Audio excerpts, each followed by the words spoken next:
it's the twists and turns that I've been through that have been so crazy and amazing. They're now only getting better as well. And it seems like I've finally figured out how to add the positive twist to every sort of thought or response that I try to formulate, and it's knowing how to turn people's minds around and take them out of where they are, place them somewhere better, and then you just have to let them go. And then it's just every now and then an encouraging word just keeps them on the path, and they now think of you as like the person they want to be like in some way. And if I can be that person, then that's how I'll just start to gain more and more respect from those around me, which obviously leads to like better situations, better circumstances, um, better financial opportunities, better creative opportunities, um, better people that you love to spend time with, and then personally, better understanding, better feelings, better ability to detach yourself and to contemplate, better systems of um, activity, better ways to um, produce what it is you want to produce at any given moment, better ability to make things happen quickly, better ability to focus in on going steadily. I mean, yeah, I'm just talking a load of like, I'm just getting all the sort of like crazy, amazing ideas out there. I mean, I think this is what they call a brainstorm. This could be a concept that I really embrace and not really sort of like um, turn on myself for having or for doing. I mean, yeah, I think I'm coming to a lot of realizations recently in the ways that I've been self-critical and not allowing myself to really go through what it is exactly the way I'm going through it, and then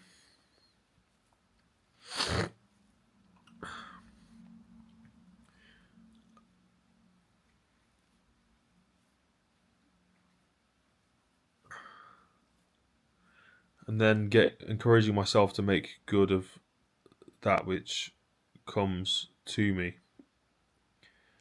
I mean, it's most certainly 100% possible to pretty much take anything that happens to you and to turn it into treasure, you know?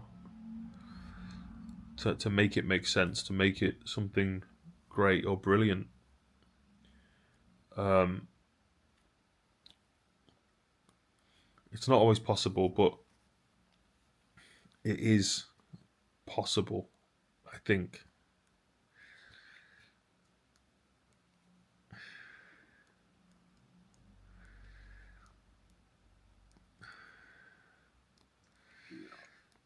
So I find myself sometimes speaking in contradictions, and I have to think about what I'm saying more carefully and try to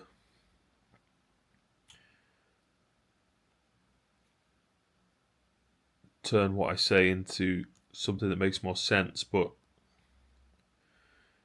I think there's also a time and place for things that don't make sense and for active contradictions.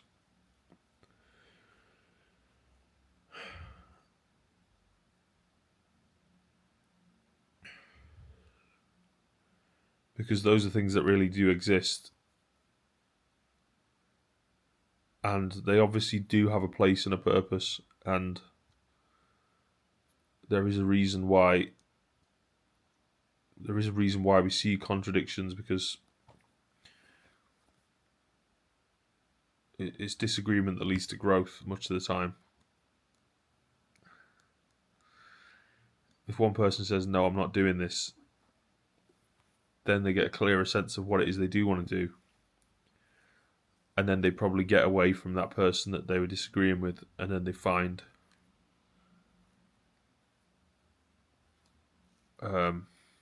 more of what they'd want to do in a different direction.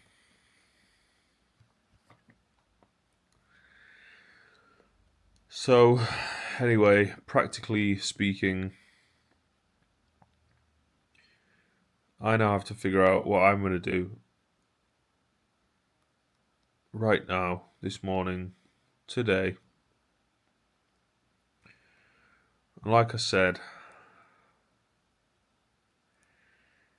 it's going to involve going out, and I'm going to be on my own with the camera. Not that I want to be. Not that I have to be. But I'm going to choose to be, just to see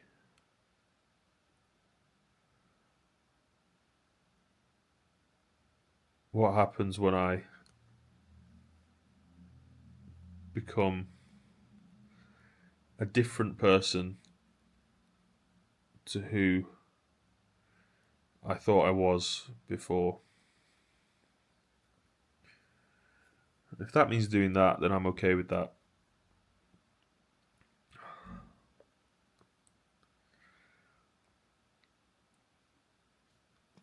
So,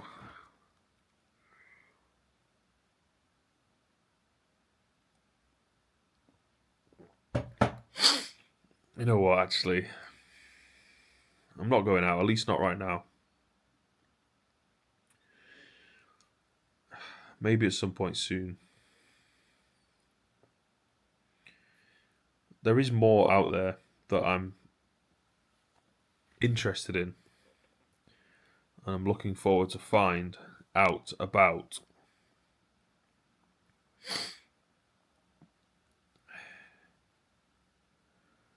But I also have to find like the internal motivation that's going to take me there before I can just go out there and find it and look for it. Whatever it is.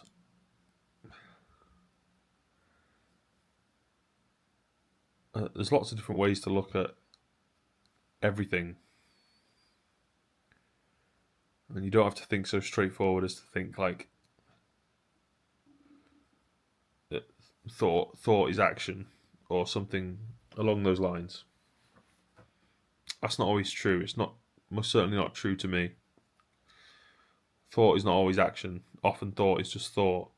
So you have to separate those two and be able to explore thought without the concept of action. Also understanding the way that like travel is both external and internal.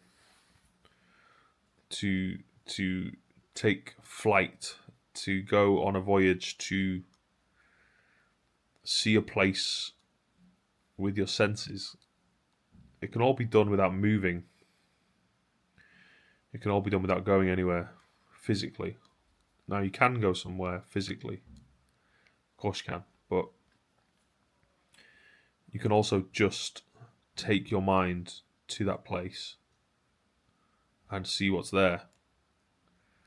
I mean, it's 100% totally possible to do that, is to look through the lens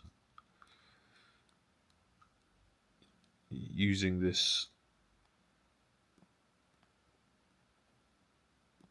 extra sensory perception that you have, that we all have.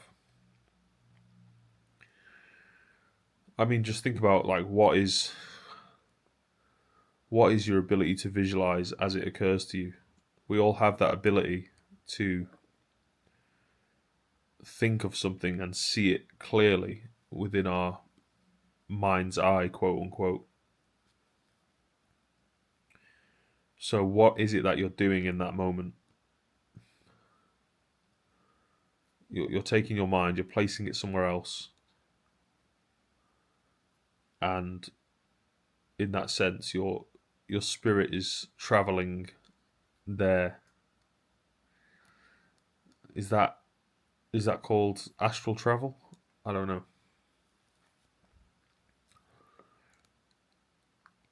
but it's not as impressive as people think. You're doing it all the time.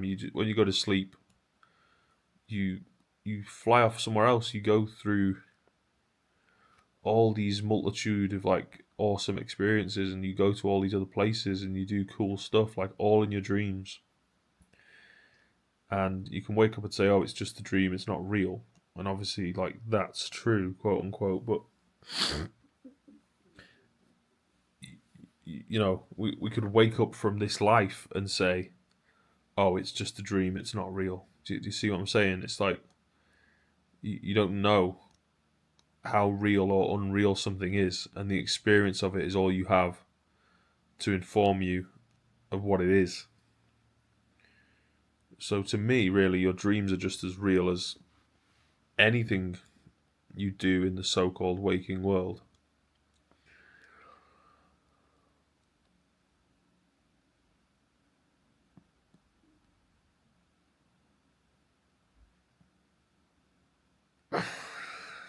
I had a fantastic dream last night, and I just keep thinking about it.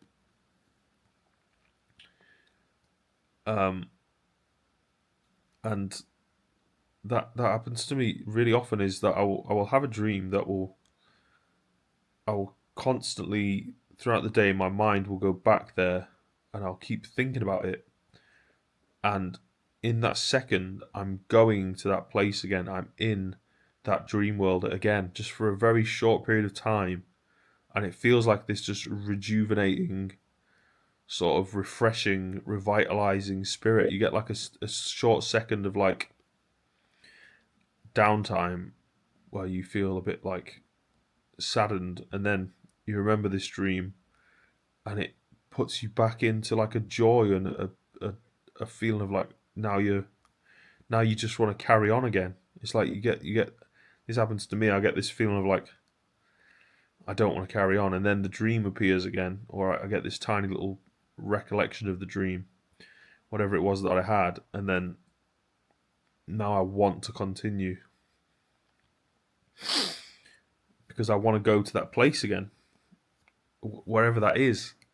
And here's the way in which I truly do know intimately that the dream world and the real world are absolutely connected, and that's what makes the dream world just as real as the real world for me.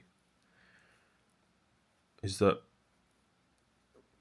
what you experience in your dreams and the way that it continues to you continue to go there through your memory, that takes you to places in the real world, and it brings you to experiences in the real world.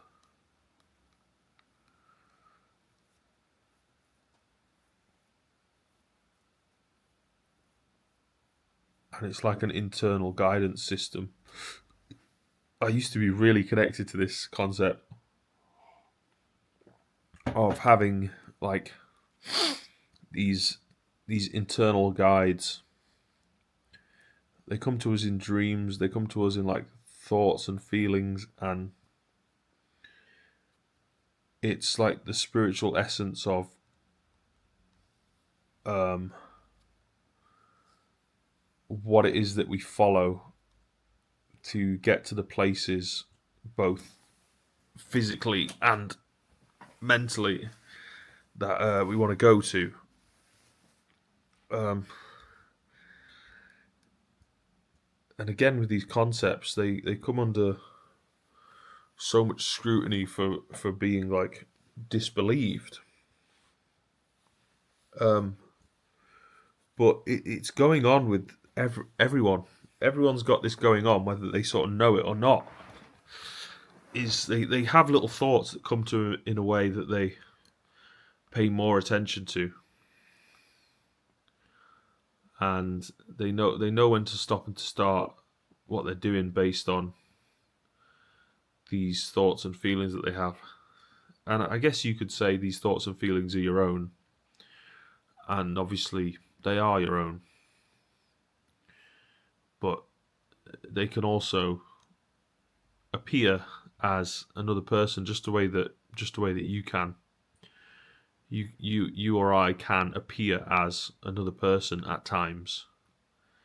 We don't always look the way we do to everyone, and if you've realised that, that's quite incredible. You've realised something very true. But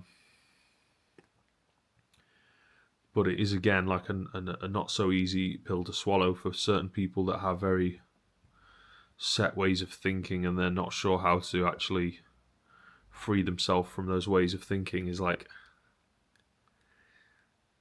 there's people that just won't believe that they could ever look any other way than the way they do, or that they could ever be another person than the person that they are. But I've experienced that so many times, and more times than I could possibly care to count, that I don't question that at all when anyone says that now. If people say, "Oh, I feel like someone else," or I'm not myself," or they say things like that, and it's almost interpreted as like kind of a troubled state of mind to be in. I think if you can find a way to accept that and understand that, then it's nothing troubled whatsoever. It's just that like you who you are is like a Russian doll.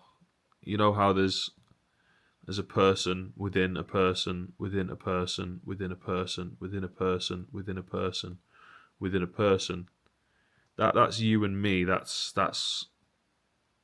what everyone's like to some degree. Is that there's them, and then there's the person that's inside them, and those two talk to each other, and then there's the person inside them, there's the person inside them, and it just goes deeper and deeper and deeper, and there's layers and layers and layers.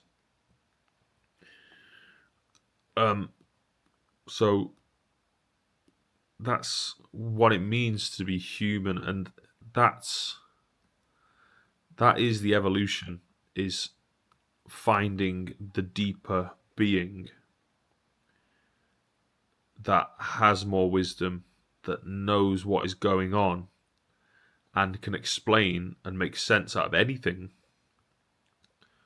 That's what happens, is like you don't now like go through a mental breakdown. You just have an experience, find a deeper part of yourself through that experience,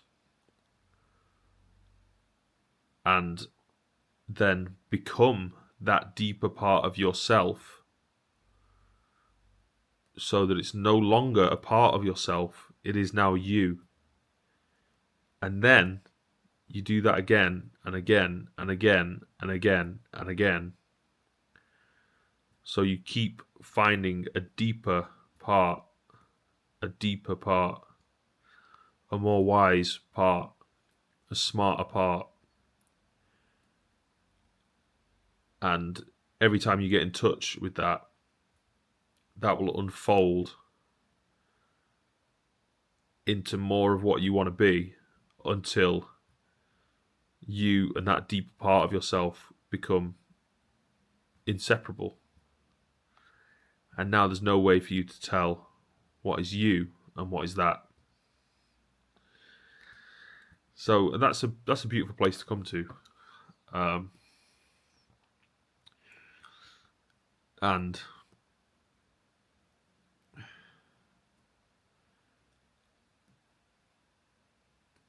knowing that it never ends is all that you ever need to remind yourself of, to keep you going. Like, there's no finish line for this race.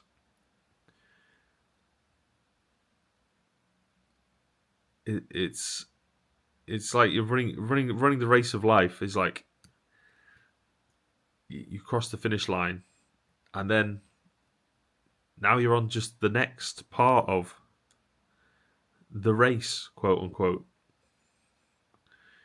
And it might not be a race, or it might be a race, but there's another thing to do. There's another place to go. The goalposts have just been moved, so every time you score a goal, they move the goalposts further away, and now you have to go further and longer to score the next one. And it's not that like life is getting harder. It's that you're getting better at doing what you do, and so it would only make sense for you to take on a bigger challenge, something that is more difficult than what you've done before. I mean, you could like make everything super easy for yourself and just say, well, you know what, I'm only going to achieve easy goals in my life, and every time I achieve an easy goal, I'm going to make the next goal even easier. And I mean, you can do that, but you're just going to slow down to the point where you stop. And you making easy goals for yourself is not going to stop other people from making harder and harder and harder goals for you. And so that's the dynamic you have to come up against. If you're trying to make everything easy, it's not going to stop other people from making it more difficult. So if you're willing to make it more difficult for yourself, you now have the ability to take on other people's so-called difficult goals that they set for you. And you now find those so-called difficult goals easier because of the fact that you've already been taking on difficult challenges of your own volition. So I think there's a lot of merit in deciding to take on a challenge and do something that you find hard to do. I mean, if it's too hard to your mind, then you're not going to be able to do it, because you have to be able to feel as if you have the ability to achieve what it is you want to do, at least to some degree. So you've got to make it like in the reasonable middle ground. And I think maybe there's some merit to the theory of like there's flexible goals that basically, if you set them at a place that you think is like a reasonable skill level or difficulty level, then if you start to find it too difficult, you can modulate it to make it easier. If you find it too easy, you can modulate it to make it more difficult. So you can set it just at the right place. So, and you can constantly shift that position of perceived difficulty, because it is intimately connected to your consciousness, your awareness. So your ability to actually see it, because you're actually creating the idea of a skill level to some degree. You're creating the idea of difficulty or ease, and you're actually deciding whether something's difficult or easy. It's not that it fundamentally is that way. It's actually that you see it to be that way because to some degree, in some way, you've decided that it is that way. So there is a lot of this. There is a real bit of truth in the idea that it's the story that you tell yourself that becomes what is true to you. And deciding to take control of your own story, because you're the only one who's telling it. You're the one who's saying what you want to say. You're the one who's describing your experiences. So that means you have to claim total ownership over your story that you tell, and to make it what it is that you want to be. And this doesn't come under like the realm of like telling the truth versus telling a lie. It more comes under like using your speech in a way that is regulatory and adaptable, to apply it specifically for the benefit of whoever is present to witness that. So you could break it down into dualities, and you could say it a bit like this. Like, sometimes you have to lie to yourself in a positive way to make yourself feel better. Meaning, if you're struggling and you're finding something hard, if you just say, it's not too bad, it's not that hard, I can deal with that, then by saying that, you're actually sort of like programming the computer of yourself to accept that as the new, command. And when you realize that, or when you think of yourself as something like a computer in terms of the way that you process information, you can understand that feelings are to some degree just a reflection of thoughts. Now, there's two ways to look at this. It's like, you can either say, well, thoughts are a reflection of feelings, or you could say feelings are a reflection of thoughts. So you could say that the way you think creates the way you feel. Or you could say the way you feel creates the way you think. Now, they both sound like logical and reasonable ideas, and it's not as straightforward as to see which one came before the other.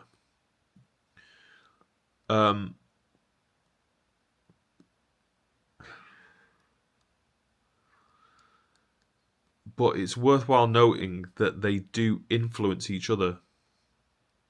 And you can, through your will, change both your feelings and your thoughts through your speech. So that means repeating positive messages of affirmation. I mean, speech has both a feeling dimension to it and a thought dimension. Like, it is a thought in the sense that it is the written word, but, seen within the picture of your thought patterns, and you're just reading from the page of your imagination. That's kind of what you're doing when you're, speaking. But there is an inherent and interconnected feeling dimension to those words. And now, I'm not sure if you could separate those two dimensions of feeling and thought, or whether you would want to. There may be some utility in being able to, for the sake of improving thoughts or improving feelings. But when these thoughts and feelings appear as one intertwined package, that's when you are able to take charge of those and to find control over them by becoming aware of what that is, and then deciding to rewrite the story. And this is exactly what I was trying to make the point of, is you're writing the story of your thoughts and feelings. You're writing the story of your life. You're writing the story of everything related to you. And if you're not in control of you, then who is in control of you? You should most certainly find out who that is. If it's not you, find out who it is. And then start to take back your power and reclaim your conscious ability to write your own story. And that is how you'll change your life. Okay, I'm going to cut now, and then I'm going to figure out what I'm going to do for the day. It's 4:26 p.m.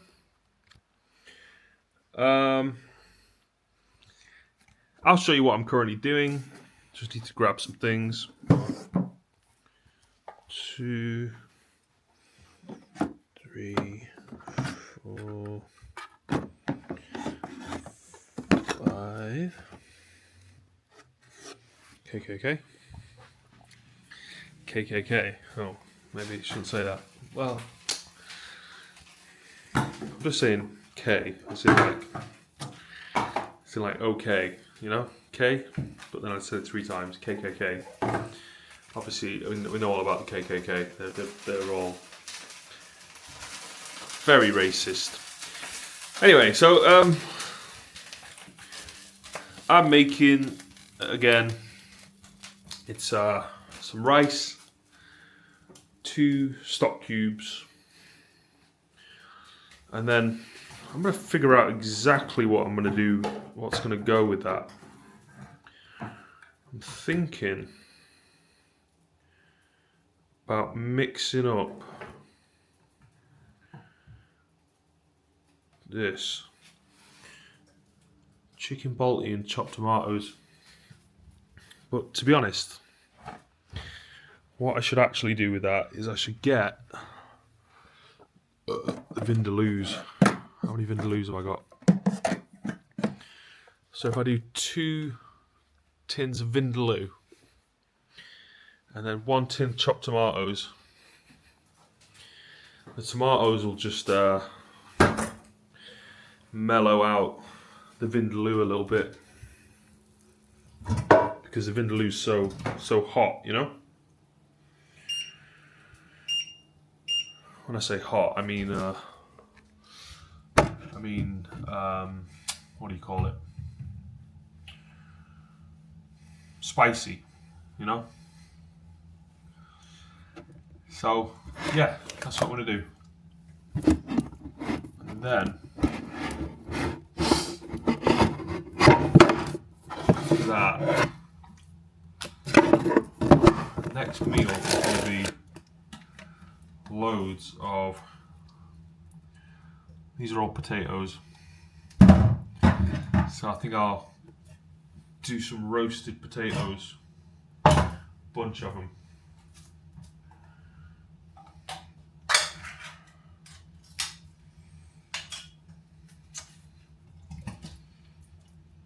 So yeah, it's going to be curry and rice.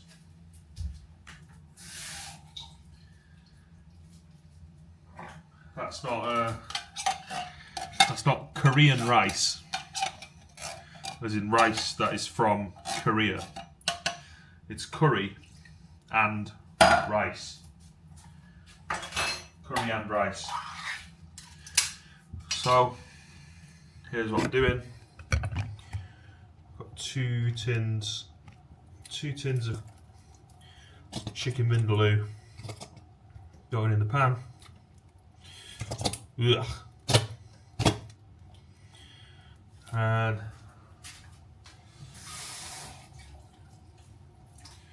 add a bit of water to the cans, wash them out, get all of it out. Oh, I've got to take the bin out.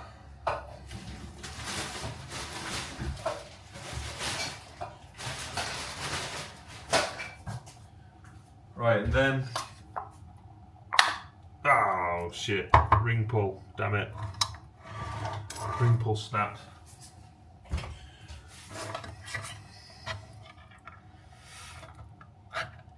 That's alright, right. Where's the Jimmy had open? Sweet. Okay, so yeah. Then we got a chin. We've got a chin, apparently, of topped tomatoes. We've got a chin of topped tomatoes, right?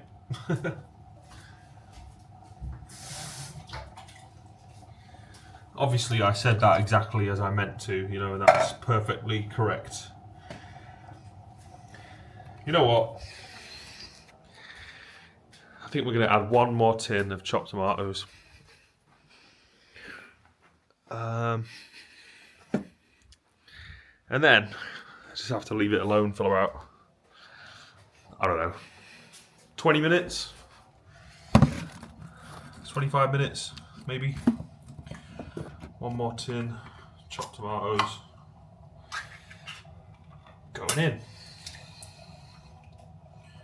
Okay, beautiful, beautiful, beautiful, beautiful, beautiful, beautiful, beautiful, beautiful, beautiful, beautiful, beautiful.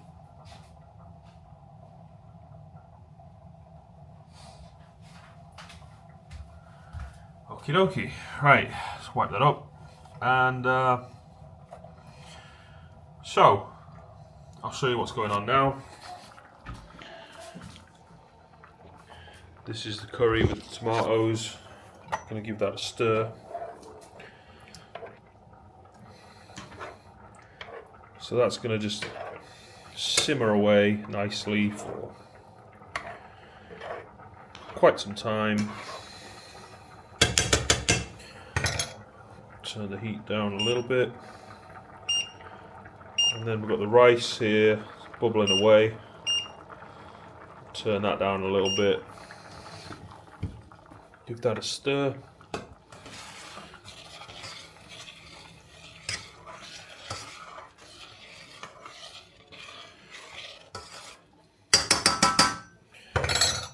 And so, yeah. That's all, folks. Not for the video, just for the cooking segment. It's not the best segment, but it is good.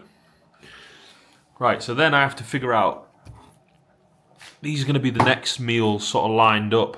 So if there's still rice left, then I've got chicken in a white sauce, and then chicken balti beef stew in a rich gravy. They all basically will go with a bit of rice. Or I could even pair them with what I said before, which was got these potatoes, hang on. Potatoes, potatoes, potatoes. These are all potatoes. And I'll basically just roast them to a crisp until they're super crispy. And then just cover them with salt. That's the only way I can eat potatoes, really. It's the only way I really like them. Anyway, so I've finished the first coffee of the day. And I'm going to make coffee number 2.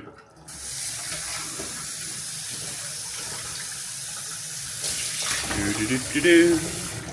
Buggity buggity boom. Bum bum bum bum bum. Bum bum bum bum bum. Baba dabba dim dum dum. Baba dabba dim bum bum.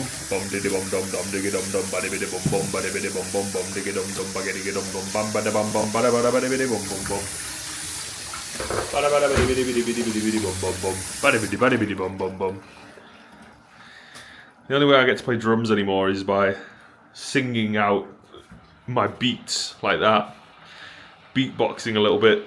So if you see me beatboxing and singing beats, it's because I play the drums, and but I don't have drums now. Not in my house. Oh, sugar! Poured a lot of coffee in there. Oh, it'll be all right. This might be quite strong. I might have some sugar into this one. Hang on. Bow down, bow down, bow down, bow down.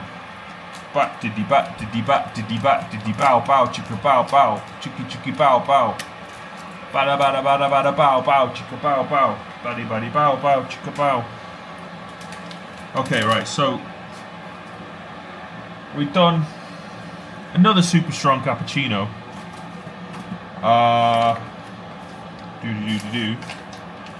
Yeah, super strong cappuccino. So that's a shot of instant coffee, sachet of cappuccino powder. Who knows what's in that? Actually, I know. And then sugar. What's in the cappuccino is sugar, skimmed milk powder, and instant coffee. So it's got instant coffee in it already, but I've just added more because I can. Well, no, that's not why. I just added more because hang on. I just added more because I like a stronger coffee, you know. Because I drink it so much. I drink so much caffeine that my tolerance levels are very high, you might say. And so that means that, like I said it on the video the other day, like I can basically drink a coffee and then fall asleep. I actually did exactly that the other day. Hang on. Right, there we go. Okay, so, oh god, the rice is now turned off. And I'm just going to leave that. I'm just going to put a lid on it. Leave it. And then that should be brilliant and beautiful in about 20 minutes. So the curry's in there, it's bubbling away. So yeah, literally like the other morning, I woke up, drank a coffee, and then I sort of lay down, and I just fell straight back to sleep. So it is possible to sleep even when you're on caffeine. However, I did think that it's very likely that if you have enough caffeine, like that's within like an unacceptable range, you'd have so much that it would be literally impossible not to fall asleep. The question for me is just, how much caffeine do you actually need to get you to that place where you cannot fall asleep at all? I'm not sure, really. I might start. Oh, jeez. I might start to do more experiments with like the dosages of caffeine, like the actual sort of measured dosages. I've not really experimented with that, so I don't know how much caffeine affects me and in what way and everything like that. But obviously I'm aware that you can get like caffeine pills that come at different dosage levels. So yeah, I might get some of them and start to just take them and then see where the level is. Like it's like if I wake up and I'm super groggy, but like I absolutely have to go to work or something, then I'll be like, okay, I know exactly what I need. I need this specific dosage of caffeine because I've experimented with it enough to know exactly how much has what kind of effect on me, and I just need the exact right amount that's going to like break me out of the morning funk and get me going so that I can go to work and make money and have a great day and get the job done. Which is obviously what I want to do, because I love money. I'll just come out and say it. I absolutely love money. It's the only thing really worth trying to actually get in life, because it gets you everything else that you could possibly ever want. I mean, there's nothing really that money can't buy. Anything you want, anything you want to do, the only thing you need is money, right? I mean, or great friends who pay for things, but ultimately it's the money that makes it all happen. But I guess money is just an object, and it does need to be attached to the right person to make your life better. It's not gonna Money can't just make your life better by itself, but because you have to access it, and you need people to allow you to access it, and there's no way to access it without knowing the people that want you to access it for whatever reason, which is obviously almost always in the context and the form of they offer you a job of some kind, they expect you to work, and they pay you for doing that work. However, that is not always the case, and many times the kinds of experiences that I'm looking for are not related to anything to do with that at all. It's just situations or circumstances of luck and possibility where money comes your way through one form or another, and that's okay as well. You don't need to work for anything if you don't want to, and if you want to work, you can. No one is going to force you to work, and no one can force you to work if you don't want to. So if you don't want to, don't, and if you do, do. And that's the place where I've reached with the whole philosophy around working and finances and money, and I think all of it is so incredibly unimportant. It doesn't matter whatsoever. So long as you have a focus that's your current focus, and you have a goal that's your current goal, that's all you need to focus on. You don't need to think about the bigger picture. You don't need to think about anything. You just need to take things one step at a time, follow the thread, and keep reading the words on the page of the book of your life.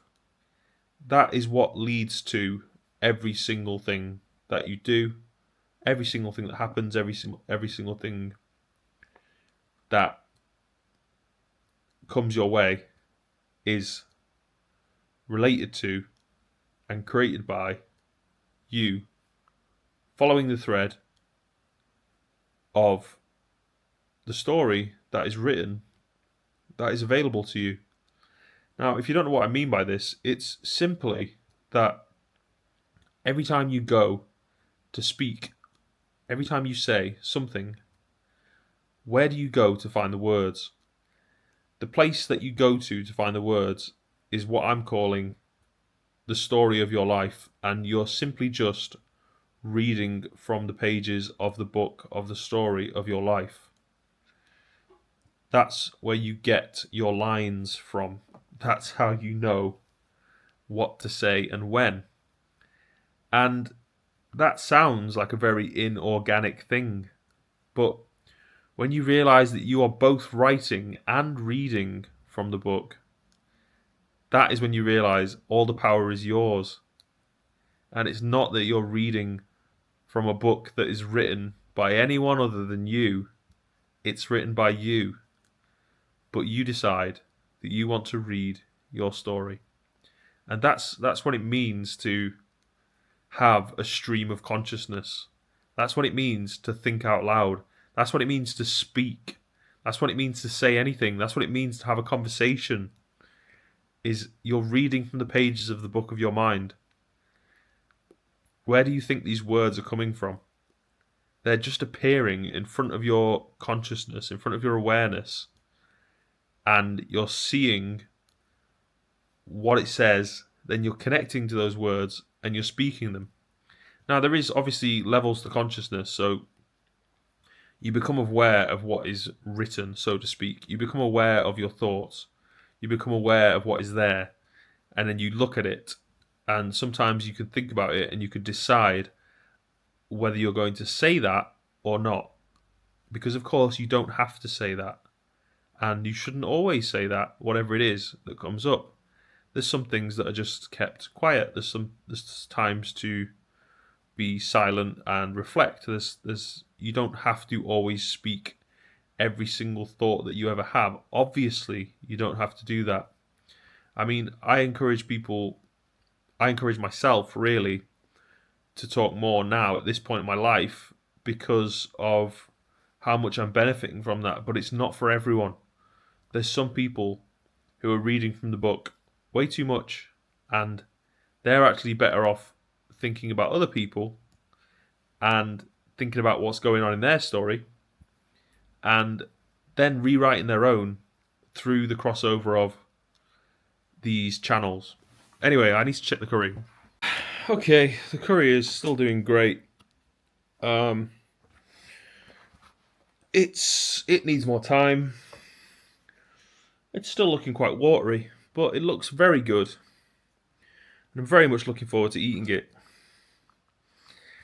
I think I've now sort of come to the point where I've accepted that I'm not going anywhere, at least not right now. I'm just staying here, and I'm actually now a little bit more interested in the experiment of staying in and just continuing to film every single detail of what it is that I'm doing. Whereas before, there was lots of times where I go, okay, well, I'm going to go do this thing in the house. I'm not going to film it because I was thinking, well, why would anyone want to watch that? Like, for instance, I'm cooking a meal and I'm not filming it because why would anyone want to watch me cook a meal? But now I've sort of reached the point where I'm just now filming literally everything that I can think of and seeing where that goes, because it's stopping me from keeping to jumping to the instant reactionary state, which is my common sort of ideal to just get up and go out straight away and for as long as possible, which now I realise is not always the most interesting thing or fascinating thing to do. It's based upon whatever concepts are circulating currently within my thought processes of what's going on, that sometimes I'm better off just to stop, slow down, reflect, or not slow down, but speed up in a different place and find out now what happens if I just stay here and keep movements less and less, but then I'm still also like thinking that at some point eventually I'm going to be going out. Obviously, eventually at some point I am for sure, absolutely, with 100% certainty. But the reasoning behind all of this is just that there's these vibrations around that are occurring constantly, and when you become aware of these, you see how they create subtle shifts in your thought processes and therefore your actions. And so with what is occurring now and the kinds of vibrations that are emanating from all of the local places and people, that is bringing me to a place where I'm now going through this further exploration of, indoors states, and to see now where does that go if I continue along this line of thinking with this process. Now that's okay with me. It's just that I have to get out and go more often than most because of the fact that I have this ever-changing flux of thoughts which just continue on and on and on. And I have no say or control in the matter, but I am just aware of how these continue to cycle. And this means that I'm constantly following this ever-changing shapeshifter of consciousness and intelligence, and the direction in which that goes is the direction in which I go. And without that, there is no reason or thought to even do anything at all. But because it is ever present in every moment, it means that with my awareness of what it is that I'm doing in my following, I can be following this wherever it goes. Now, consciousness is doing its own exploration, and this can manifest in any different way and any kind of direction, place, or time. So there's no limit to where it can go and how it can go, and when it goes, where it goes, or anything like that. It's all about the present moment and reacting to what is happening within the subtle vibrations that we're surrounded with, which are contributing to our thought processes, but only because of our awareness and our conscious choosings interact with the consciousness that exists within these subtle energies that are ever present within the local community. And everywhere you go, you find these subtle energies that are guided by consciousness. And the subtle energies that are guided by consciousness are ever present in different quantities and different qualities, dependent upon where it is you go and where you choose to move on this planet. There's many, many, many different places to go that feel many different kinds of ways, depending upon when you go there and how you interpret your experience of being there. Sometimes you say this is good, and sometimes you walk away from those places. But it's only by following a conscious exploration of what it is that's happening that we could possibly discover anything that we wish to manifest. And our manifestations are deeply correlated to these subtle energies that are present within the environment around us. And becoming aware of these means to see the quantities and qualities of what we consider to be so desirable. And knowing this means that we have an intuitive felt sense of what we're attracted to and where it is that we want to go, and we simply follow those feelings towards the goal, which will always be our most deepest and most profound satisfaction by the felt sense of all of the positive feelings that we associate with being well. Okay. Curry is still cooking. It's looking good. Ooh. First sip of that coffee is very strong. Good. I think I'm going to keep making it just as strong as that. I recently made like the switch from a cappuccino to a flat white because I realised that a flat white is smaller, but it's also stronger. And I think I got on board with that idea of like drinking less coffee, but with more strength in it, you know. So that's the flat white, really. That's exactly what you want if that's what you want to go for. So anyway, I'm going to keep cooking this meal and I'll show you when it's done.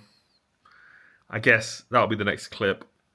But for now, I'm just going to keep listening to this YouTube video that I've been watching for a little bit and just soak it in, soak in some of the wisdom, and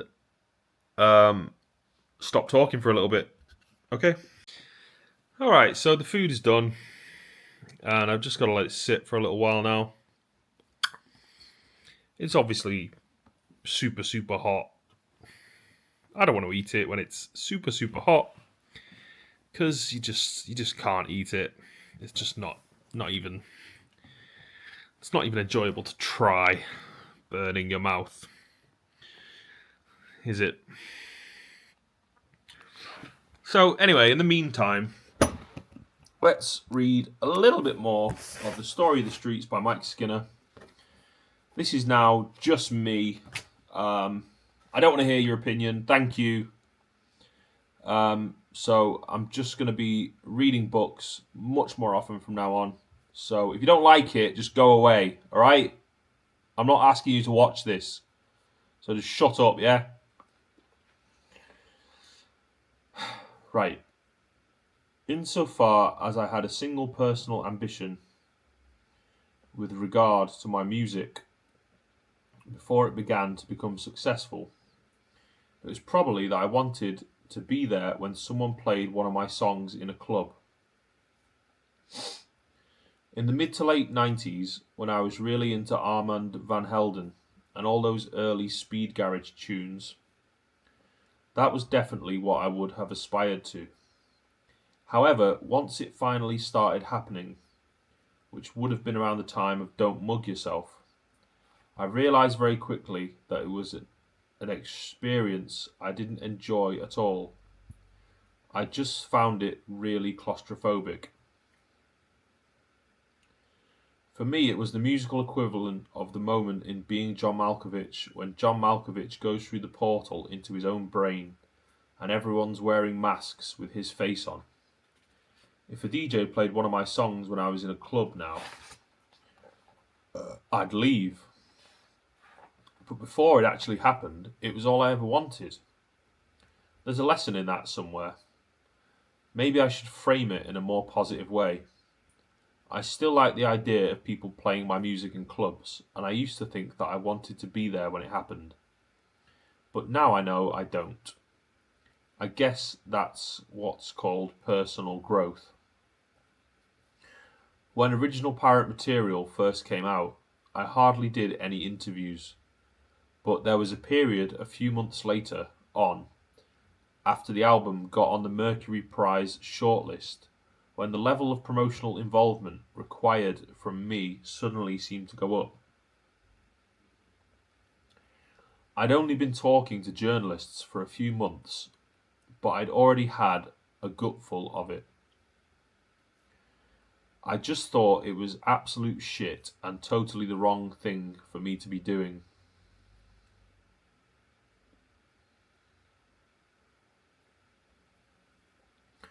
I realise nothing comes across as more diva-ish than people who make music complaining because other people are interested and want to talk to them about it.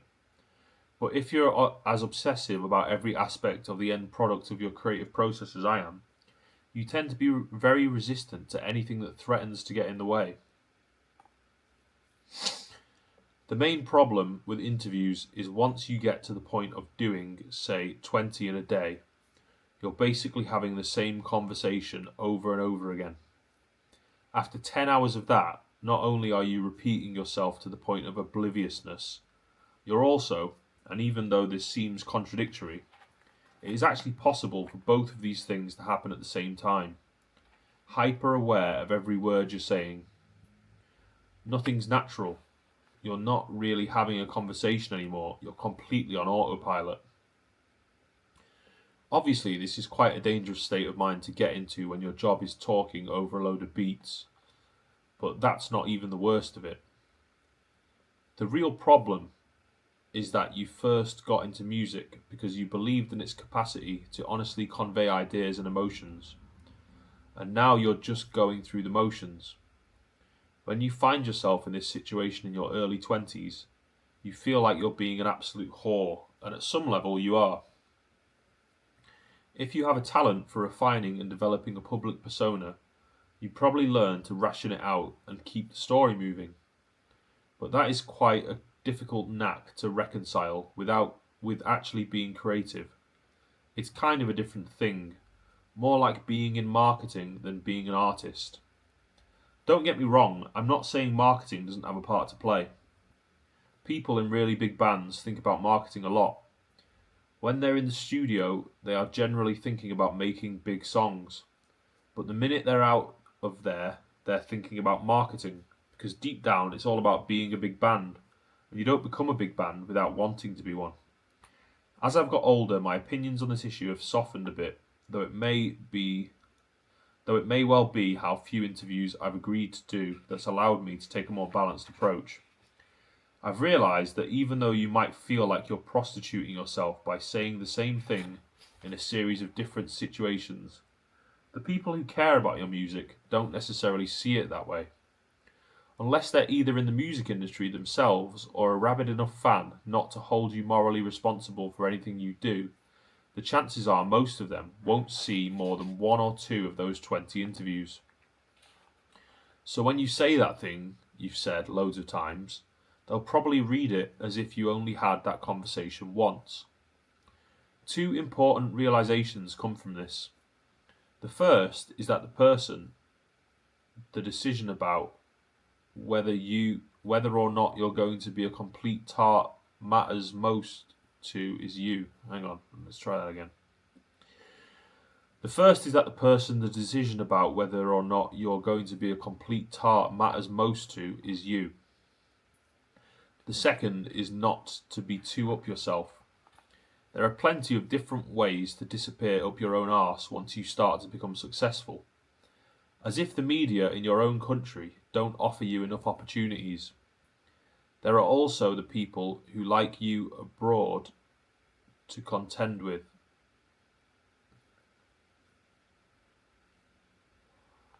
Unless you reach the level of true international pop sensation, like, say, Coldplay or Adele, you're essentially dealing with Anglophiles all around the world. The core of the following you attract will be people who love English culture and probably make a big point of supporting an English football team. In America, for instance, the first album was quite big on student campuses. The people who came to the live shows once the hipster buzz had started to calm down were the same kind of people, or even the actual ones, who'd have gone to see Blur before me and Arctic Monkeys after me. There's nothing wrong with this at the time. You're really happy to see them, and they're really happy to see you. But any evolutionary theory worth its salt will tell you that when a particular species gets geographically isolated, it will tend to develop exaggerated characteristics. The same thing that applies to finches in the Galapagos Islands also applies to Scandinavian kids who fetishize everything British. In Sweden, there was this weird sect of really full-on football hooligan. I'm not going to say impersonators, but certainly enthusiasts who were really into us. You know those old Jam fans who go to gigs by any new mod band in the desperate hope that they will sound sufficiently like the Jam to help them get over the primal trauma of Paul Weller destroying everything to start the Style Council. They were kind of like them, except they were Swedish, spoke with Cockney accents, and had a strangely reverential attitude to widely featured West Ham hooligan crew, the ICF. They were genial enough people, just enthusiasts really. And when you're 23 or 24, as I was at the time, it's hard not to find this sort of thing completely hilarious. We used to get a bit of something similar in Germany as well. But because they had their own teams that were really good, they could focus all their energies on Bayern Munich versus Bayer Leverkusen. I didn't get the impression that there was too much actual fighting going on. It was more about emulating the style of British football hooligans. They were like those Japanese fans who have the whole hip-hop thing down to a level of detail which the rappers themselves wouldn't have the time or energy for. There's no harm in giving these kinds of audiences a certain amount of what they want. But if you get too caught up in that process, you're in danger of turning into some kind of international Dick Van Dyke heritage act. It's very easy to become a parody of yourself, and the pressures pushing you in that direction don't ease off once you get home from overseas promo trips. When those few interviews I did right at the beginning of my career came out, before the first album was even doing that well, I remember Nick Worthington pulling me aside and saying, "Turn the geezer stuff down a bit." I didn't like hearing that at the time, but it was probably a lesson I needed to be taught. The artists who don't learn it are often the ones who don't really get past their first album. I think there was one specific interview I'd done where they set it up as a day in the life of a geezer. I kind of went along with that, so there was a lot of going to the kebab shop in there. It's a difficult balance to get right. In the long term, people want you to be honest, but when it comes to the particular job they're doing with you, the journalists you're dealing with need something that's going to jump off the page, and the temptation to give it to them is quite hard to resist. The other problem is, when I look back on my life at that point, I probably did go to the kebab shop pretty much every day, and get blazing drunk more or less every night. I had a pretty cliched life, to be honest. So maybe it wasn't so much a question of stopping myself descending into self-parody as of drawing a discreet veil over the extent to which that was actually happening. I realise I've gone on at some length about some of the complications that arise when you first become successful. I've not done that because I think or have ever thought that people subject to these complications deserve any sympathy. I was having the time of my life, and the last thing I'd expect anyone to do is feel sorry for me. I just want to try and colour in the background which A Grand Don't Come For Free came out of. It wasn't that I was embarrassed about my new celebrity lifestyle, and didn't want to alienate people by writing songs about it. I probably gave that impression when I was trying to explain my motivation at the time. But the fact was, my life wasn't all that different when I was making my second album to the way it was when I was making my first. I was just doing the things I was doing in my own flat in Stockwell, rather than in a shared house in Brixton.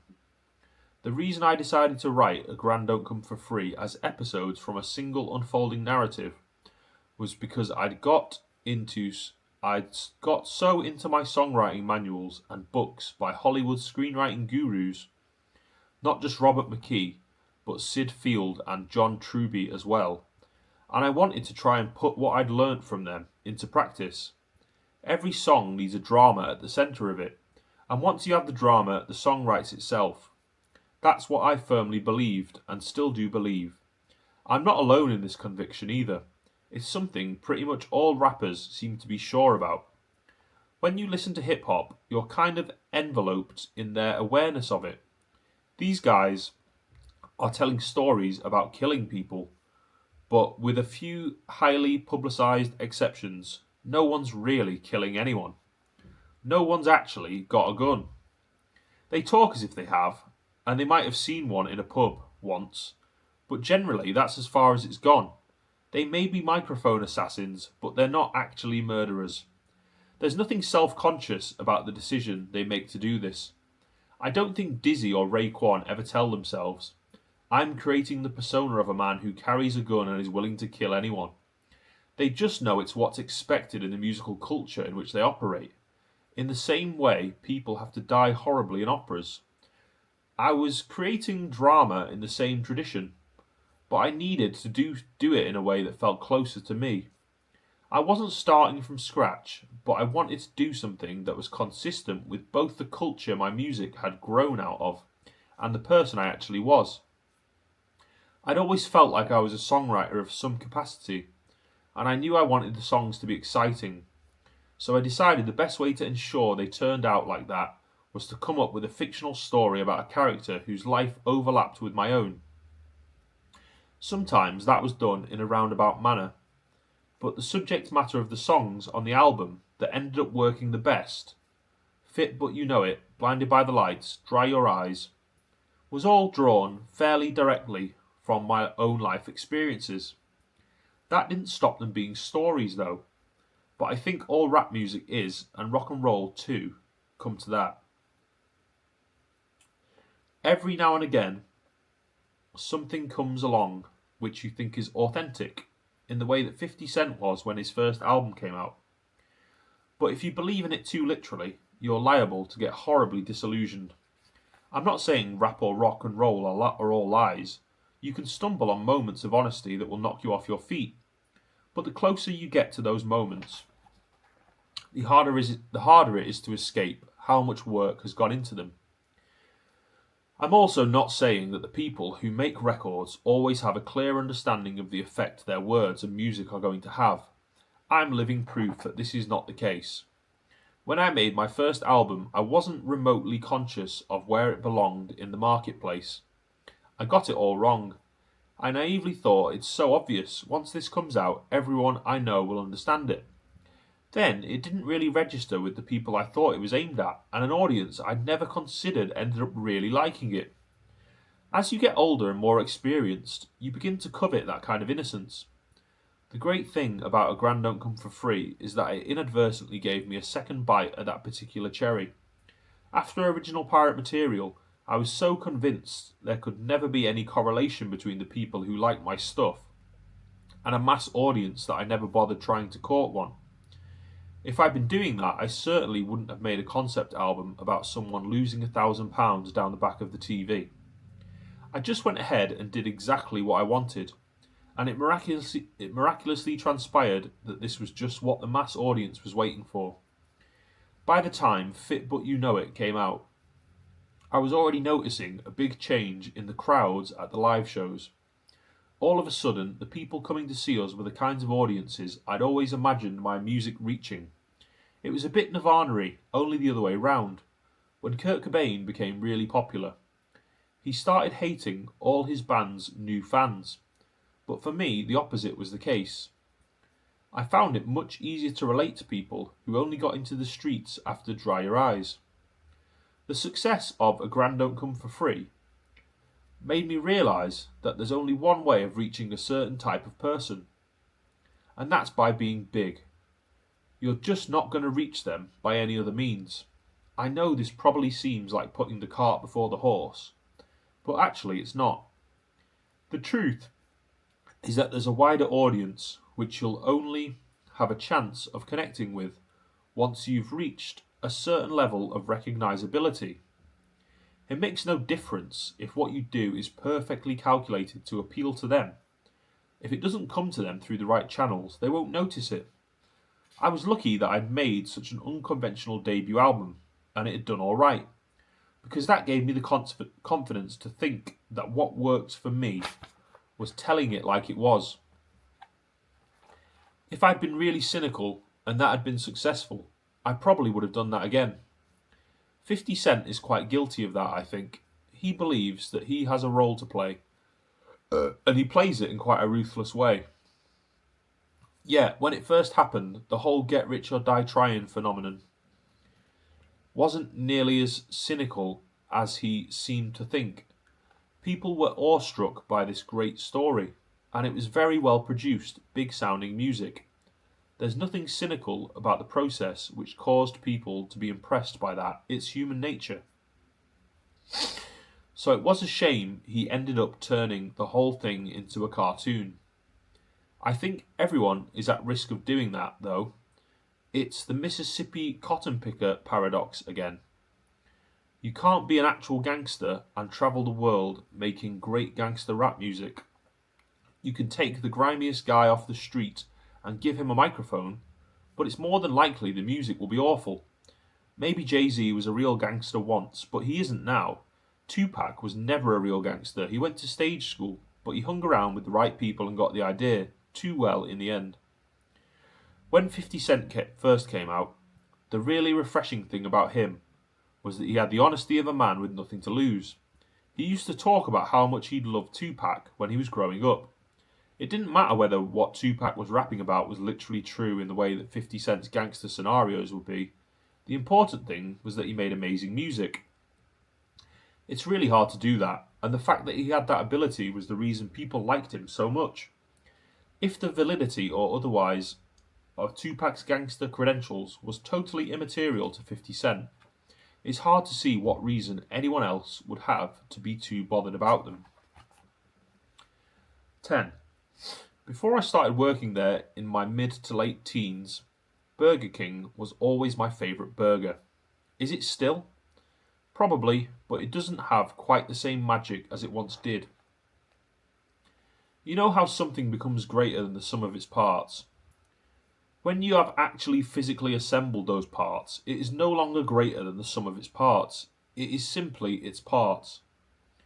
Once you've found out what all the ingredients are, and you can separate out every single flavour in your mouth, the mystery of the burger is gone. I'm not going to insult your intelligence by wrangling this information into a nostalgic musical analogy, but I do think this would be an appropriate moment to go into a bit more detail about the time I worked at Granada Services, frankly. It was between the ages of 16 and 18, while I was technically studying engineering at college, between occasional educational trips to Sutton Coldfield and being glued to my PC and keyboards literally all day and night making songs. I also worked at Burger King 2 nights a week and all day Saturday, with the odd lapse into full time during the holidays. It was the Granada Services at Frankley on the M5 just south of Birmingham who were paying me, but I worked at Burger King. Although they charged a lot more for their food because they were in the services, that didn't seem to make any difference to the rates of pay. Because motorway service stations are, by their very nature, in the middle of nowhere, it was not easy getting to work. There was a little estate that was quite near, and a lot of the people who worked in that services were from there, but I wasn't. First, I had to get to Longbridge, and then there was a fairly regular Frankley bus service. So you'd have to hang around waiting for this bus full of people going to work at Burger King and various rival outlets. Once you got there, it was like doing just about any other job when you're a teenager.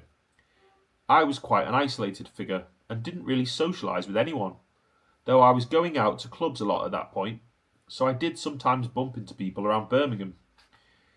If I'd have served you while I was working there, you would just have seen a normal, bored-looking, slightly spotty kid. I've ended up being sacked from pretty much every job I ever worked at, not in a spectacular way, like Eminem in the video where he spits in the burger. It's just that I've always had my own agenda and it's never really fitted with jobs. So there's been a point in every sphere of employment I've found myself in where people have realised that I'm basically writing a song instead of doing what I'm supposed to be doing. In this case, the job was half assembling burgers and half dealing with the public. Dealing with the public meant you made loads more money. Not because you got paid more for being socially adept, but because it was easier to supplement your wages with moments of discreet opportunism. I wouldn't want this to become a recurring theme, a few weeks of low-level larceny on an Australian bouncy castle, and this earlier brush with sharp cash register practice in a fast food environment where the full extent of my criminal activities were the full extent of my criminal activities. I'm not Mad Frankie Fraser. Every now and again I'd sell a very large man 3 Whoppers and 2 Pepsis, but only ring up for a cheeseburger and 1 drink. No one expects a receipt at Burger King, at least they didn't back then, so I just didn't bother giving them one. And so long as you can do the adding up in your head, and you've moved the straws in front of the till, so they can't see what you're ringing up,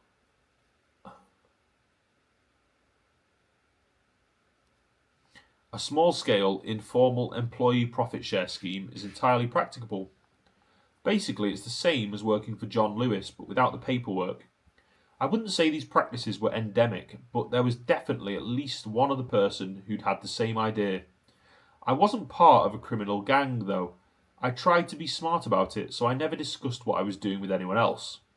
It wasn't hard to keep it to myself, as I didn't really have many friends at Burger King anyway.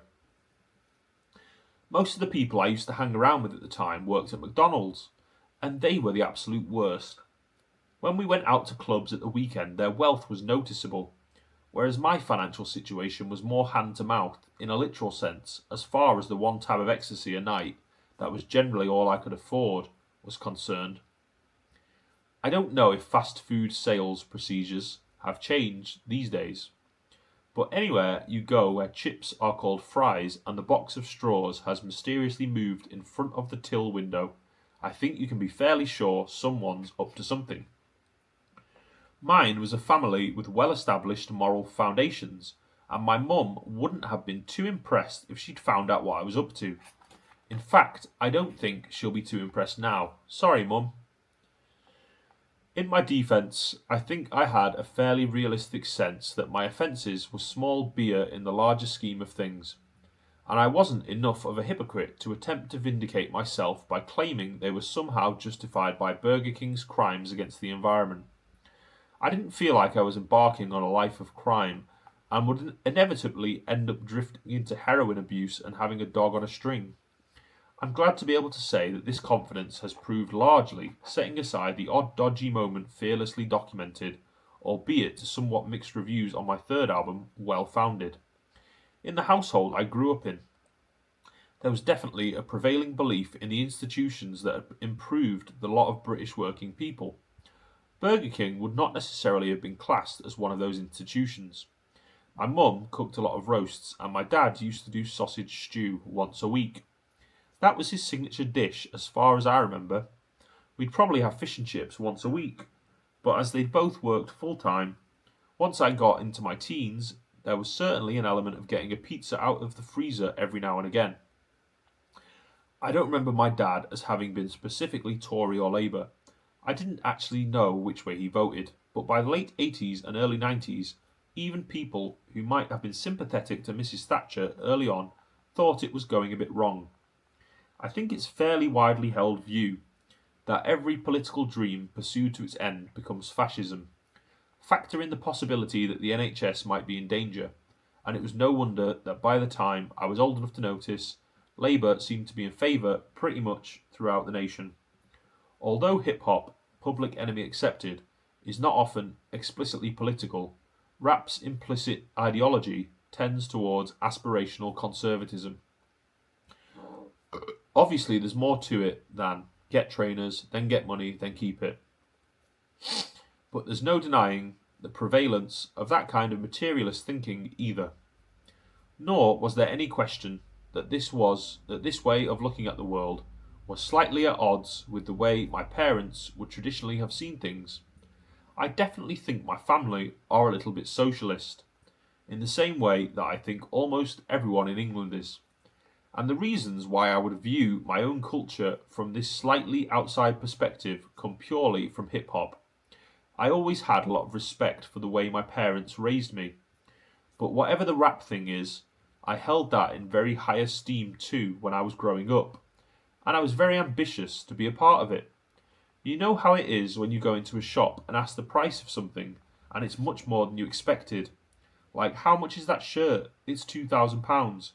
I've always been quite good at saying, yeah, like I'm even more interested now, rather than gasping and making my astonishment obvious. I can't be certain mine was the first generation of Skinners to have that knack, but I suspect it probably was. As my career went on, and particularly when the time came to move to New York and make my third album, there was definitely a part of me that started to see something a bit hypocritical in our innately left-wing society. Even the very appealing adaptation of it which the Scandinavians have come up with. That's a great culture, but it's founded on a delusion. It's not their innate decency that's paying for everything. It's the fact they've made loads of money out of oil. Once you live there for any significant period of time, you soon realise that people in America don't see themselves as a country that looks after the rich, but where the poor can go to hell. They see themselves as fundamentally attached to freedom, With freedom, and with freedom comes the government not telling you what to do, people taking responsibility for paying their own health insurance, and hospitals competing to supply healthcare on an open market. British people don't generally like it when you talk about competing, but competition is why that wine you get in the pub tastes so much nicer now. And you're no longer eating pork pies the barman's wife made 2 days ago. Meals compete with other meals, and in the end, the diner wins. I realise that sounds a bit Darwinist, but I do have a basic faith that even a capitalist society will not let too many people fall through the cracks.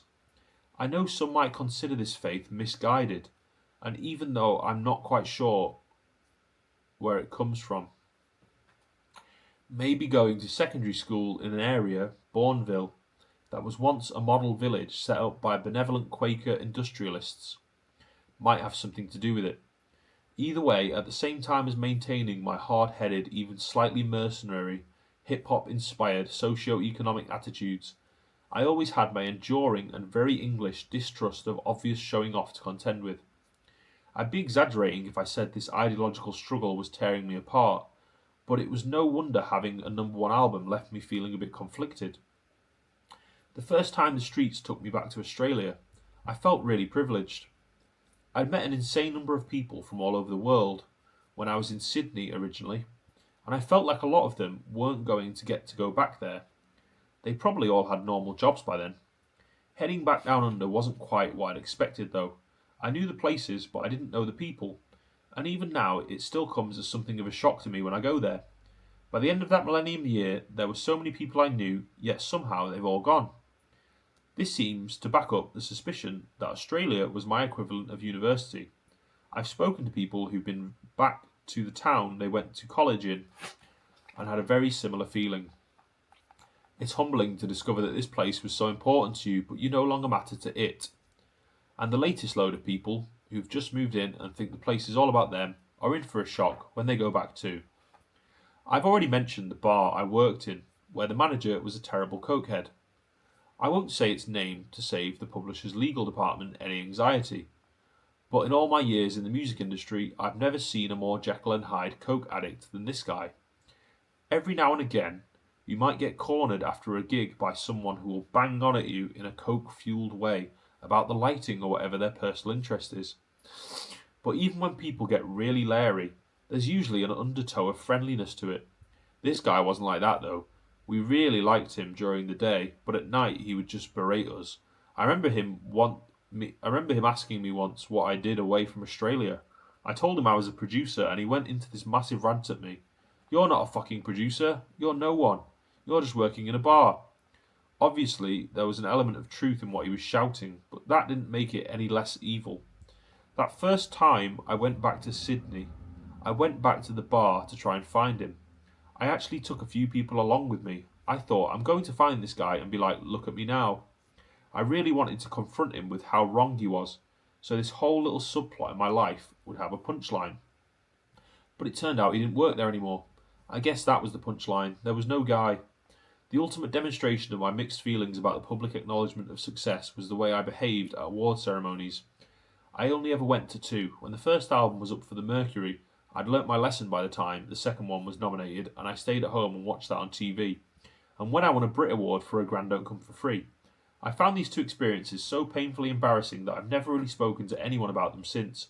But I suppose if I'm ever going to face down those award show demons, this is the place to do it.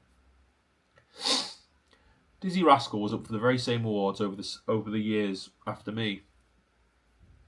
Dizzy Rascal was up for the very same awards over the years after me, and going to the ceremonies didn't seem to stress him out in the slightest.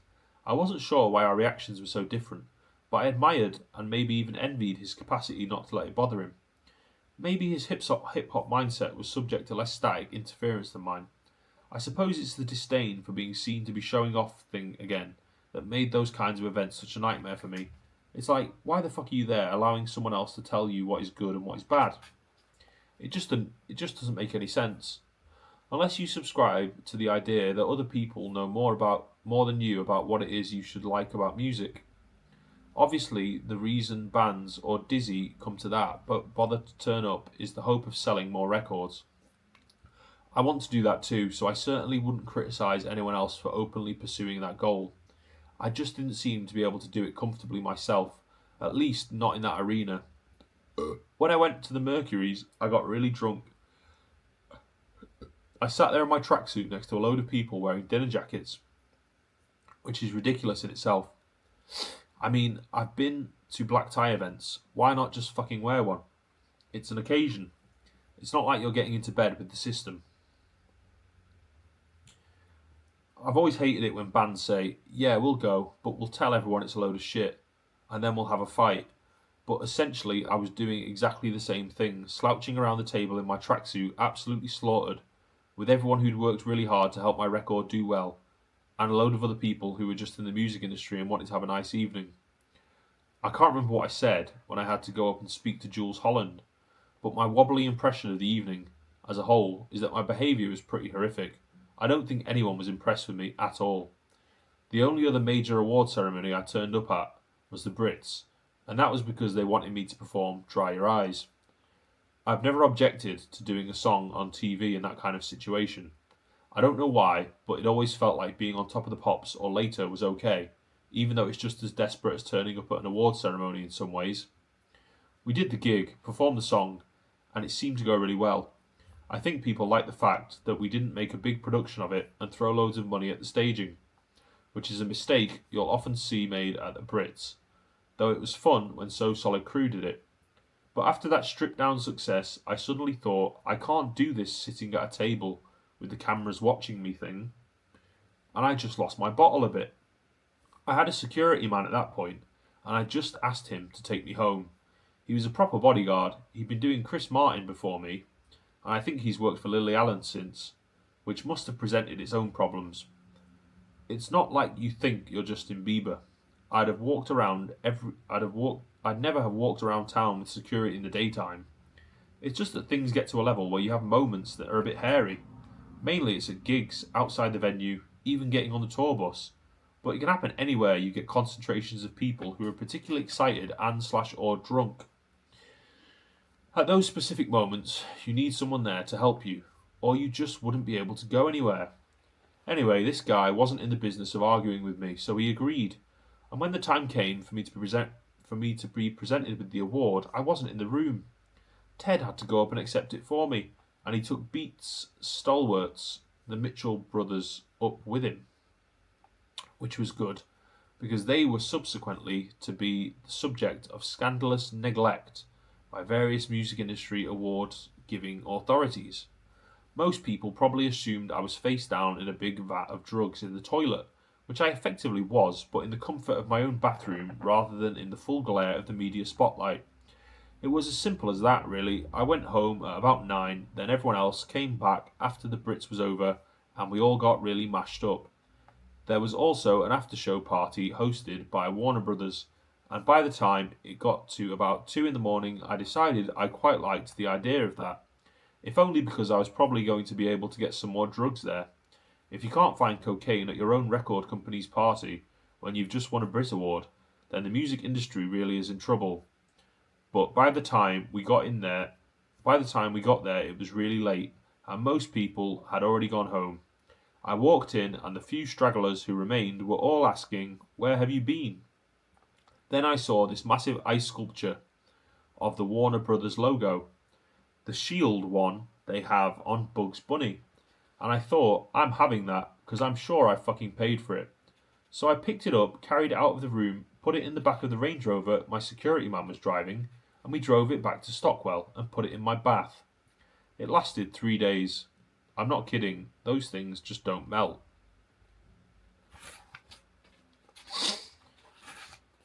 11. I put some of the money from Fit But You Know It towards helping my parents get somewhere to live down in London. The house in Birmingham that my brother and I had grown up in was bought by our old next door neighbours. I think they wanted a loft conversion, and we had one by then, so they just sold their house and bought ours instead of installing their own. We bought Mum and Dad a place in Barnet, but the week before they were due to move, Dad died. One thing that we all took great comfort from at the time was that he had been really excited about moving, because Barnet was where his sister and all his family were. So it was nice that there was something he was looking forward to right at the end of his life. The other thing that worked out well was that Mum decided to go ahead with the move. Just a few days after his death, she was gone.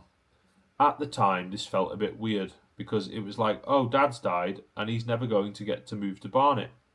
But it turned out to be a really good decision because Mum didn't have to live on in the same house and she could make a new start somewhere she knew he would have liked. Obviously, it was a lot of upheaval for Mum in a short space of time, but she coped with it really well. It definitely helped that my brother Dan moved down with her. He hadn't been living at home all that time, he had lived in other places. It was just that thing a lot of people go through in their 20s and 30s, where you move in with someone, but then it goes wrong, so you come home for a while. He got married recently, so he's untied her apron strings now. I was living in the party flat in Stockwell at the time of my dad's death, but a year or so later, after I'd been away in New York, I effectively moved back in with Mum myself. I'd been living with a girl called Laura on and off in Stockwell for a while. Even though we'd broken up, she'd stayed on in the flat while I was in America, which was great because I wanted to make sure the place was looked after. So when I finally returned to London, I never went back to South London, I just stayed in Barnet. Laura was a student, she's a graphic designer now, and the relationship I had with her at that point the biggest and most serious of my life, and remained so until I met Claire, who I'm now married to. It had a complicated beginning at a Chemical Brothers concert around the release of my first album, and it lasted in a kind of on/off way for what seemed like a very long time, but was in fact 2 or 3 years. She was really important to me throughout that time. It sounds like a cop-out to say that it ended because my life became incredibly complicated. What I mean by that is not, it wasn't her, it was me. It's that I think relationships need to be linear. In an ideal world, they start in one place, then get bigger and bigger, and then either end or carry on. Laura and I weren't like that. We were never formally living together. And because I was travelling so much, the time we had together always retained an episodic character. When you're under the kind of huge pressures I was at the time, a relationship probably needs to be more constant than ours was if it's going to survive. That's one reason why I was quite happy to follow in Dan's footsteps back to my mum's roasts once I came home from America. People might think living at your mum's is not a particularly good look for an international pop star, but so long as you don't do it for too long, it works really well.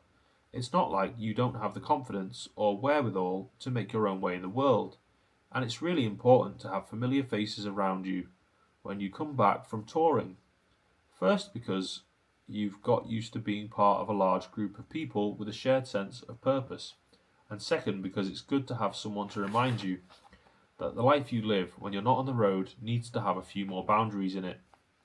We had some really good parties at Mum's, but no one was racking out on the kitchen table, since someone pointed out to me the other day that the expression racking out is not in universal usage. I should explain for the sake of clarity that it's slang for laying out a line of coke. It's not just a rap or rock and roll thing, though.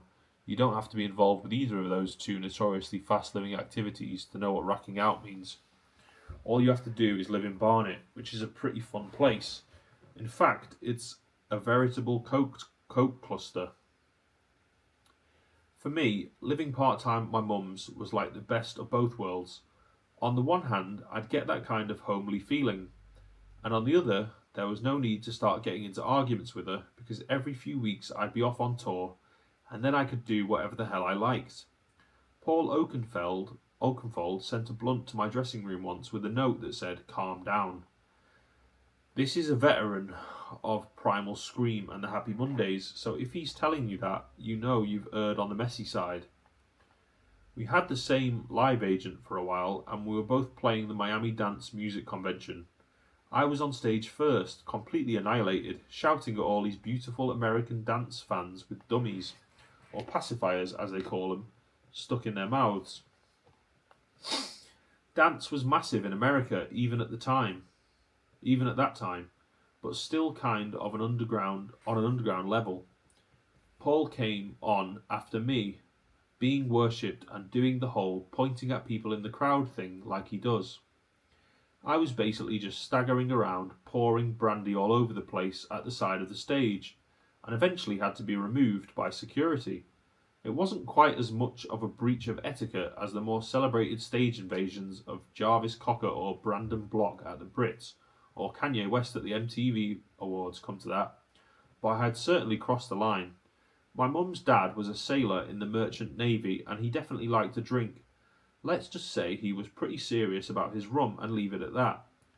By the time I was growing up, he and my gran lived in Birkenhead and we used to visit them fairly often, until they died quite close together when I was in my teens. I never knew my dad's parents. I don't even know what they did for a living. From the point of view of my generation, it was so long ago that it was probably something I wouldn't even recognise, like being a blacksmith or making barrels. As a result of her own experience growing up, my mum has never been impressed by drinking. She doesn't find it very funny, but her sceptical attitude to the benefits of alcohol never rubbed off on me, especially when it came to performing live. Someone who saw me perform a lot in the early/middle stages of the Streets evolution as a live act once asked me if I thought I had a moral obligation to be so pissed I couldn't really be sure what I was going to do next. I didn't look at it in quite those terms, but my biggest fear about playing live was always that I was going to end up doing the same thing every night, and maybe I did see heavy drinking as a kind of insurance policy against becoming too slick. I remember doing Don't Mug Yourself on Top of the Pops and being so off my face that it was virtually an out-of-body experience. The strangest thing about my decision to go on live TV in that state is that even though in theory it went against my beliefs, because I do feel it's my job to entertain. I didn't realise the battery was getting low, so I cut out what I was reading the Streets book. Anyway, so I just had to recharge it. It's up to a good healthy 70% now. I've finished my curry. Pretty much finished it. And now I'm just back to talking to you again. Hello there, person. Hello there, person who's watching this. Is it me, James Atkinson? Are you the one watching? Or is it you? What's your name? I don't know. Is it Tony? Is it... Shit, hang on. Is it Trevor? Is it Tina? Is it...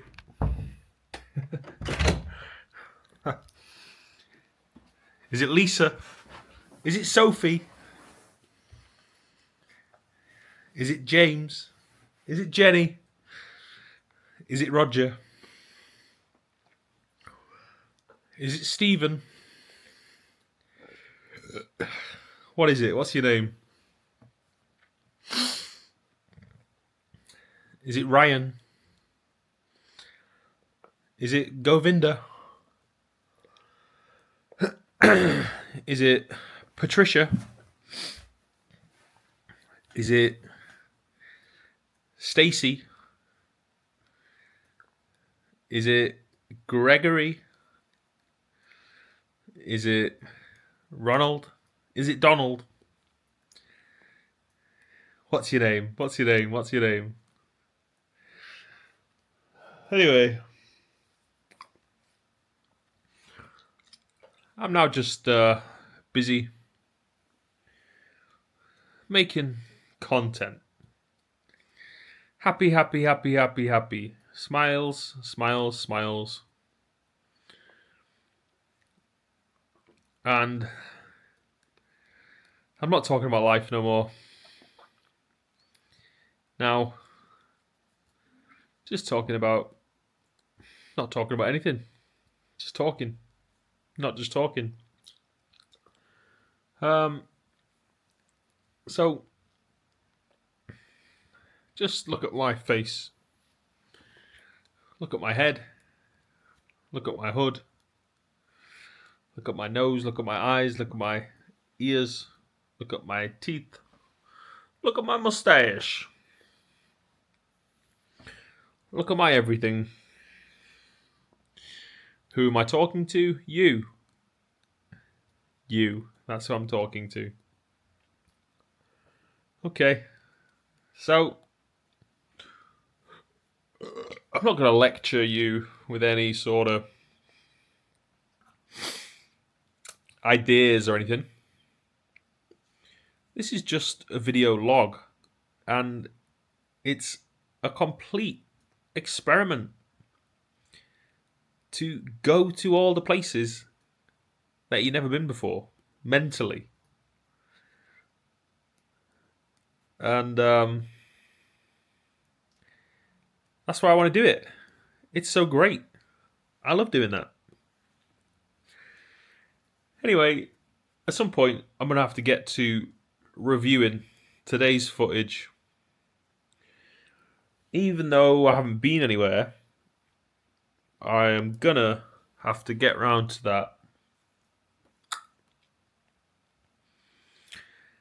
And I'm starting to be okay with it.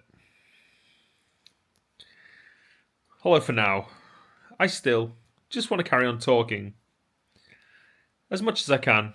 And even though I'll have finished the video at some point soon, I will still want to keep talking and talking and talking to the camera, because that's where I get my kicks. Anyway, so this has got to be the end for now, because I need to go listen to me talking, waffling, and put the pieces of the puzzle together and get a video out. And so that's all for today, folks. I'll be back again tomorrow with more from me. James Atkinson, that's the channel. You already know that. I'll see you later. Bye-bye.